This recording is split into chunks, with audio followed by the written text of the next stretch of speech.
নমস্কার, আমার নাম প্রতাপ চক্রবর্তী।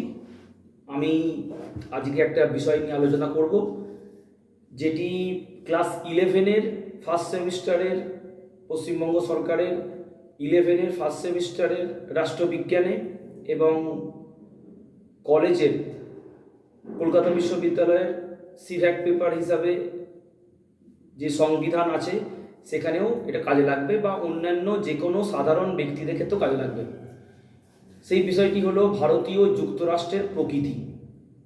প্রথম একটা ব্যাপার বোঝা দরকার যে ভারতবর্ষ সংবিধানগতভাবে 1950 সালে 26শে জানুয়ারি আমাদের সংবিধান কার্যকরী হয়, এবং ভারতের সংবিধান অনুযায়ী ভারতবর্ষ একটি যুক্তরাষ্ট্রীয় কাঠামোর অন্তর্ভুক্ত দেশ।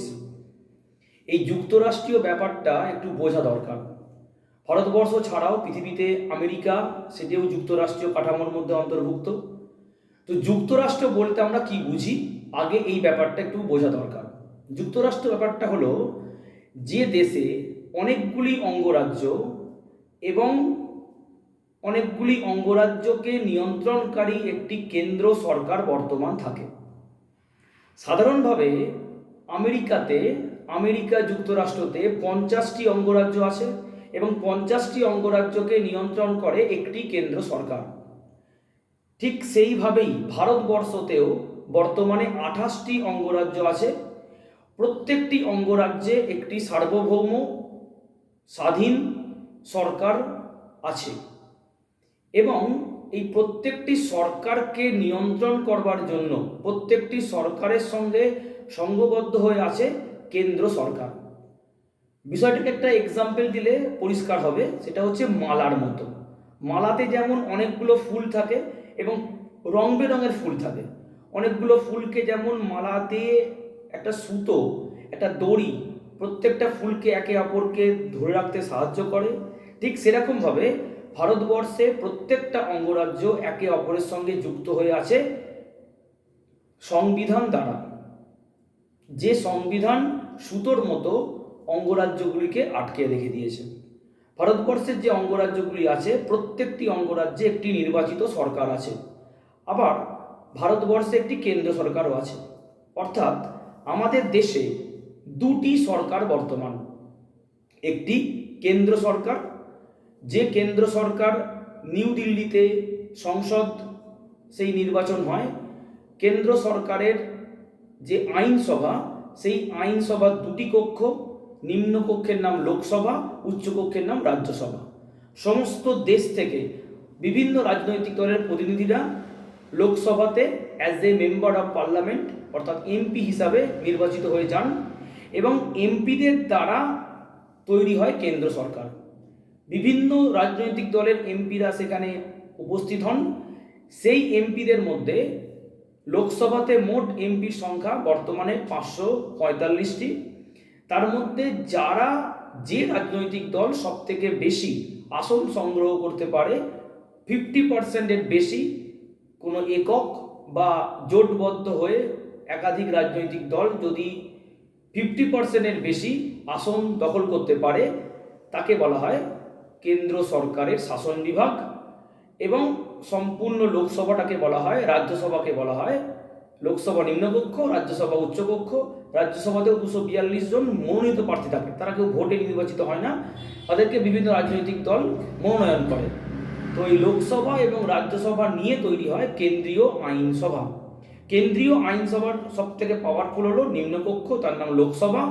লোকসভার মধ্যে যে রাজনৈতিক দল 50%-এর বেশি আসন দখল করতে পারে, সেই রাজনৈতিক দল তৈরি করে কেন্দ্রীয় সরকার বা শাসন বিভাগ।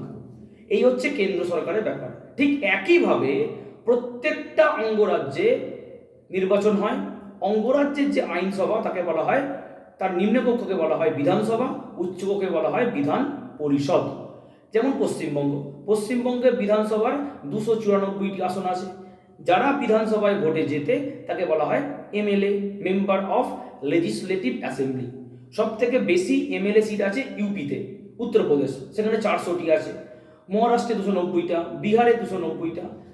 তবে রাজ্য আইনসভার যেটা উচ্চকক্ষ মানে বিধান পরিষদ, সেই বিধান পরিষদে কিন্তু বহু রাজ্যে বিধান পরিষদ থাকে না, বহু রাজ্যে বিধান পরিষদ নেই, যেমন পশ্চিমবঙ্গতে নেই কিন্তু ইউপিতে আছে।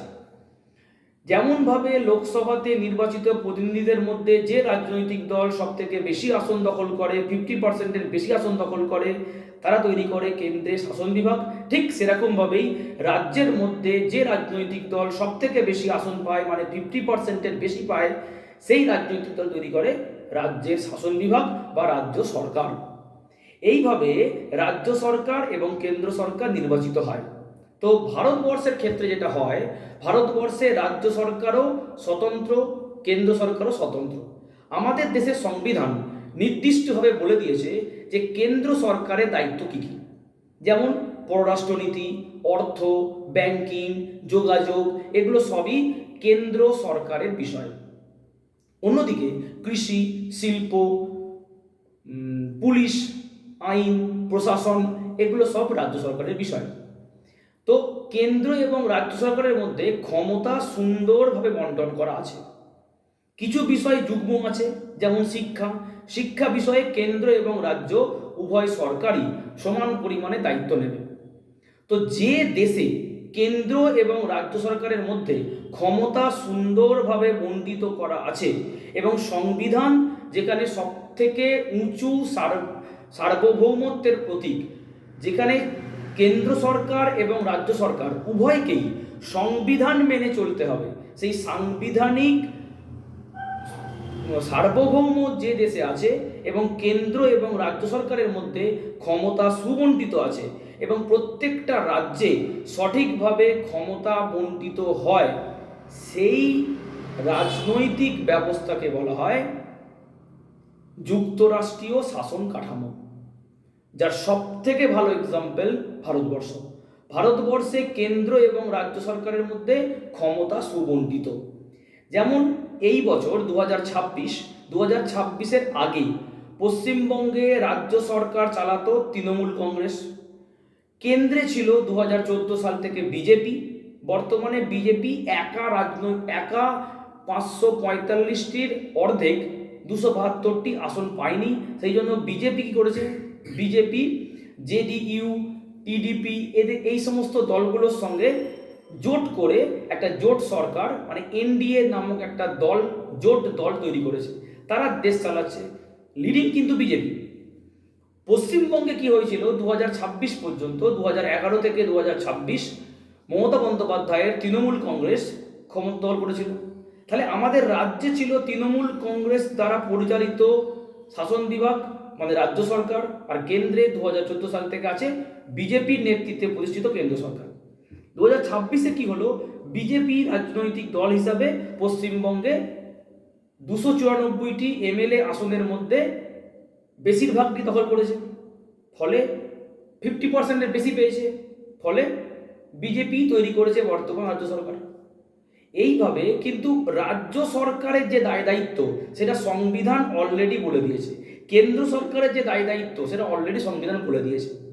তবে সমালোচনা করে বলা যেতে পারে ভারতবর্ষে রাজ্য সরকারের থেকে কেন্দ্র সরকারের ক্ষমতা বেশি। এটা নিয়ে বিতর্ক হতে পারে, কিন্তু এটা ঘটনা যে আমাদের দেশের ইন্স্যুরেন্স, ব্যাংক, অর্থনৈতিক ব্যবস্থা এবং পররাষ্ট্রনীতি, যোগাযোগ ব্যবস্থা, এগুলোর ওপর একচ্ছত্র ক্ষমতা কেন্দ্র সরকারের। অতএব আমরা যতই বলি রাজ্য এবং কেন্দ্র সরকারের মধ্যে ক্ষমতার একটা ভারসাম্য আছে, কিন্তু পাল্লাটা কেন্দ্র সরকারের দিকেই বেশি ভারী। তা সত্ত্বেও বলা যেতে পারে রাজ্য সরকারও কিন্তু কিছু কিছু ক্ষেত্রে স্বাধীন ভূমিকা রয়েছে। এইভাবে ভারতবর্ষে কেন্দ্র এবং রাজ্য সরকারের ভূমিকাতে জনগণ পরিচালিত, নিয়ন্ত্রিত হয়, তাই ভারতবর্ষকে বলা হয় যুক্তরাষ্ট্রীয় শাসন ব্যবস্থা। এবং এখান থেকেই তোমাদের জানতে হবে সংসদীয় গণতন্ত্র ব্যবস্থা বলতে কী বোঝায়। পার্লামেন্টারিয়ান ডেমোক্রেসি মানে আমাদের দেশে শাসন বিভাগ, আইন বিভাগ এবং বিচার বিভাগ আছে। আইন বিভাগ মানে হচ্ছে নির্বাচিত প্রতিনিধি, যেমন ধরো কেন্দ্রীয় আইন বিভাগ। কেন্দ্রীয় আইন বিভাগের পাওয়ারফুল কোনটা, নিম্নকক্ষ মানে লোকসভা। লোকসভার 545 জন যে নির্বাচিত হচ্ছে, সেই 545 জন বিভিন্ন রাজনৈতিক দল থেকে নির্বাচিত হচ্ছে। এই যে বিভিন্ন রাজনৈতিক দল থেকে নির্বাচিত হয়ে লোকসভাতে যে যাচ্ছে, এদের সবাইকে বলা হবে আইন বিভাগের সদস্য বা মেম্বার অফ পার্লামেন্ট। এদের মধ্যে যে রাজনৈতিক দল 50%-এর বেশি আসন দখল করছে তাকে বলা হবে শাসন বিভাগ। তাহলে আমি এটা বলতে পারি যে আইন বিভাগ 545 জন, তার মধ্যে 330 জন এনডিএর পদপ্রার্থী, এরা হলো শাসন বিভাগ। তাহলে আইন বিভাগের কোল থেকেই, আইন বিভাগের গর্ভ থেকেই শাসন বিভাগের জন্ম। যে গণতন্ত্রে আইন বিভাগ এবং শাসন বিভাগ খুবই ক্লোজ, তার মানে শাসন বিভাগ যেটা বলবে সেটা আইন বিভাগ বিরোধিতা করলেও সেটা পাস হয়ে যাবে। মানে নরেন্দ্র মোদী যদি কোনো বিল পাস করে, সবাই বিরোধিতা করলেও লোকসভায় কিন্তু সেই বিলটা পাস হয়ে যাবে। আইন বিভাগের গুরুত্ব রয়েছে, বিরোধী পক্ষদের গুরুত্ব রয়েছে, কিন্তু শাসন বিভাগের ক্ষমতা কিন্তু এখানে বেশি। অতএব যেখানে শাসন বিভাগ এবং আইন বিভাগের জন্ম একই জায়গা থেকে, কিন্তু বিচার বিভাগ সম্পূর্ণ পৃথক। বিচার বিভাগ যেখানে নিরপেক্ষ, যেমন আমার দেশে সুপ্রিম কোর্ট, তার নিচে আছে প্রত্যেকটা রাজ্যে হাইকোর্ট, তার তলায় জেলা কোর্ট, তার তলায় মহকুমা কোর্ট, এবং এই যে মহকুমা, জেলা, হাইকোর্ট বা সুপ্রিম কোর্ট, এদের যারা বিচারপতি এরা কোনোভাবেই রাজনৈতিকভাবে যুক্ত নয়। অতএব বিচার বিভাগ সম্পূর্ণ পৃথক এবং স্বাধীন এবং নিরপেক্ষ। বিচার বিভাগের কাছে সে দেখবে না আইন বিভাগের লোক না শাসন বিভাগের লোক, সে শুধু বিচার করবে আইনের পরিপ্রেক্ষিতে। অতএব যে গণতান্ত্রিক ব্যবস্থাতে শাসন বিভাগ এবং আইন বিভাগ খুবই ক্লোজ, কিন্তু বিচার বিভাগ সম্পূর্ণরূপে পৃথক, তাকে বলা হবে সংসদীয় গণতান্ত্রিক ব্যবস্থা। আমাদের মতো যুক্তরাষ্ট্রীয় কাঠামো আমেরিকাতেও আছে, কিন্তু আমেরিকাতে সংসদীয় গণতান্ত্রিক ব্যবস্থা নেই। আমেরিকাতে আছে রাষ্ট্রপতি শাসিত ব্যবস্থা। তার মানে সেখানে হলো বিচার বিভাগ আর শাসন বিভাগ একে অপরের সঙ্গে খুবই ক্লোজ, আইন বিভাগ সম্পূর্ণরূপে পৃথক। আমেরিকাতেও সংসদীয় গণতন্ত্র নেই, আমেরিকাতে গণতন্ত্র আছে, আমেরিকাও যুক্তরাষ্ট্র আমাদের মতো, কিন্তু আমেরিকাতে আছে রাষ্ট্রপতি শাসিত গণতন্ত্র, আর আমরা হচ্ছি সংসদীয় গণতন্ত্র। সংসদীয় গণতন্ত্রে প্রধানমন্ত্রী প্রধান ভূমিকা পালন করে। সংসদীয় গণতন্ত্রে শাসন বিভাগ আইন বিভাগ একই জায়গা থেকে উৎপত্ত, এবং সংসদীয় গণতন্ত্রে বিচার বিভাগ সম্পূর্ণ পৃথক, নিরপেক্ষ। কিন্তু রাষ্ট্রপতি শাসিত শাসন ব্যবস্থাতে শাসন বিভাগ আর বিচার বিভাগ একে অপরের কাছে খুবই ক্লোজ, কিন্তু আইন বিভাগ পুরোপুরি পৃথক। এই একটা ছোট্ট পার্থক্য বললাম, আরও বিস্তারিত আলোচনা করা যেতে পারে, তার জন্য পরবর্তী ক্লাসে আমরা এই বিষয় নিয়ে আলোচনা করব। আজকে এই পর্যন্তই থাক। নমস্কার।